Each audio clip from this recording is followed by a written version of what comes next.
ఇవి ఇందులో నీకేం అర్థమైందిరా? అర్థం కాకే ఏం చెప్పావురా అని అడిగాను. తింటారు. ఇట్లా వలిచి అందులో లోపల వచ్చింది తింటారు. దాని పేరు ఉంటది. దాని పేరేముంటది? ఇవి ఉప్పు ఉంటాయి. వీటి పేరు మాకు తెలియమ్మా. నువ్వు పేరు తెలియని వాడిని పట్టుకొచ్చి చూపియొద్దు. ఇది ఏంటిదంటే సోరకాయ గింజలు. ఏంటి సార్ అది? సోరకాయ గింజలు.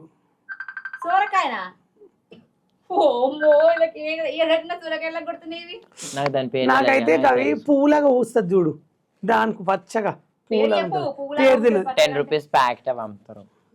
అమ్ముతారు కాదు దాన్ని, ఏమో దాన్ని ఏమో పువ్వు అంటారు దాన్ని, దానికి వస్తాయి ఇవి. అదే మనం చెప్పింది. సన్ఫ్లవర్ ఏమంటారు తెలుగులో? సన్ఫ్లవర్ అంటారు. సన్ఫ్లవర్ అంటారు.